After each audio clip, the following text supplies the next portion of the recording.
I'm here with today's video. Obviously. Today's video is going to be contouring and highlighting versus strobing. So you guys are probably thinking, I just learned how to contour and highlight and now there's this thing called strobing.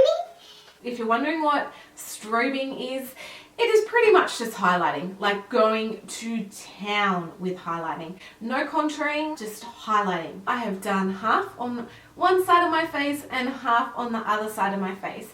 I'm going to give you guys a little tutorial on how to do it and a rundown of what I think and what I prefer. Before we get into the video, don't forget to subscribe to my channel. It would honestly mean the world to me. Honestly, you would make my day. You'll become part of the family and then we can be friends for life. Also, check out the description box below. I will have links to all of my social media stuff as well as links along the bottom of this video. Yeah.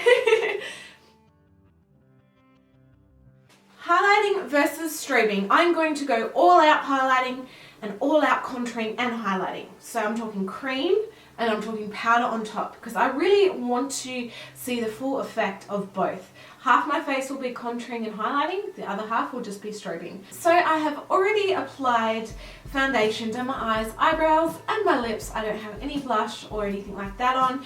All of the products that I've used for this I will link in the description box below if you guys were interested. I'm going to go in with the lighter shade on this palette, which is called Buff.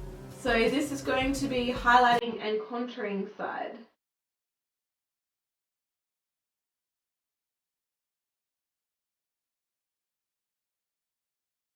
You're pretty much doing exactly the same on the other side because strobing is literally just highlighting. Time for the contouring. I'm going to go in with this shade called, oh, this gets me every time, Auburn. Here.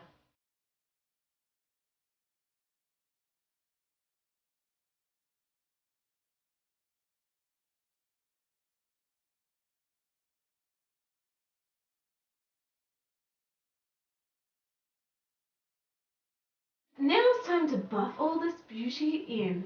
I'm going to use my Fairless MF2 brush. This is incredible for buffing in makeup. I'm going to start on the highlighted side so I don't get it too dark and muddied up. But basically I'm going to lightly pat this in. Normally when I do like cream contouring or highlighting, I do it kind of under my foundation, but because I already had foundation on, I'm doing it over the top, obviously.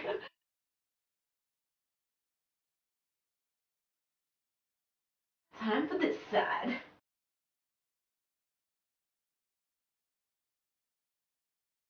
It's gonna be hard, like doing half.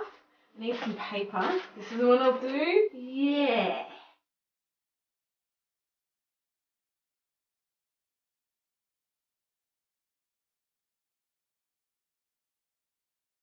This is it so far.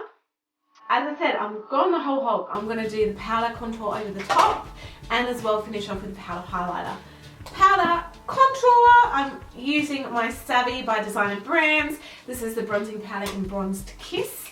And I'm just lightly going over the areas that I already contoured just because it's going to help set in that cream makeup and it does help to make things a little bit more pronounced, just very slightly. Going in with a slightly smaller, fluffier brush for my nose.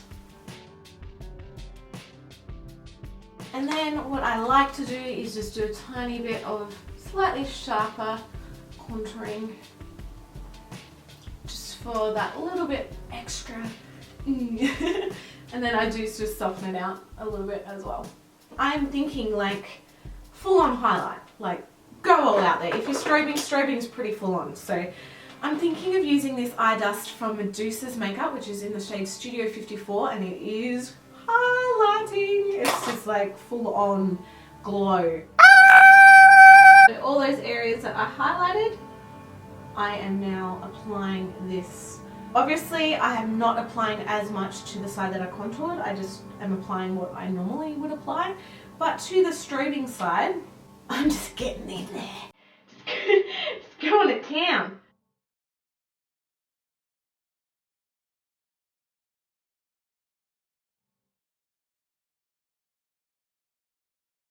I'm feeling like a little bit more for the strobing side. Like going all out there. Oh, itchy eye. Come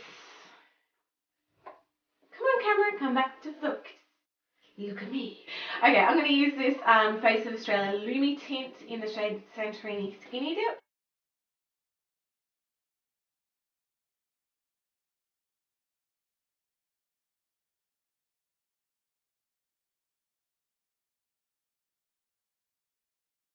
So here you have the finished result. We have contouring and highlighting on this side. And we have just the strobing on this side. My personal preference is the contouring and highlighting, especially for someone with a face shape like me. I do have an oval face shape. My jaw isn't very pronounced, and I find that the contouring and highlighting really does bring my best features forwards. It makes me look like I've got a lot more bone structure than kind of what I have. It's a lot more kind of glam for me. On the strobing side, you still do get a little bit of an effect of kind of chiseledness in a way, but if you see like my jawline this side compared to this side almost, it's like it just blends into my neck, whereas if I do add a little bit of contouring, it's like I've got more of a jawline. Definitely the strobing is great if you want a very glowy, fresh-faced look. You're pressed for time, you don't want to go too much or too heavy with the makeup. Definitely strobing is the way to go. But if you do want full glam, go all out there, you know, your makeup done or it's a special occasion, definitely contouring and highlighting, in my opinion. You can't beat the contouring and highlighting, especially, you know, if you do really want to play up your facial features. Contouring and highlighting, strobing. Contouring and highlighting. Alright guys, thank you so much for watching. I hope you guys liked this video. Don't forget to check out the description box below. I will link all of my social media stuff, as well as all the products that you saw in this video will be down there as well. Love you guys, and I will be seeing you in my next video. Bye!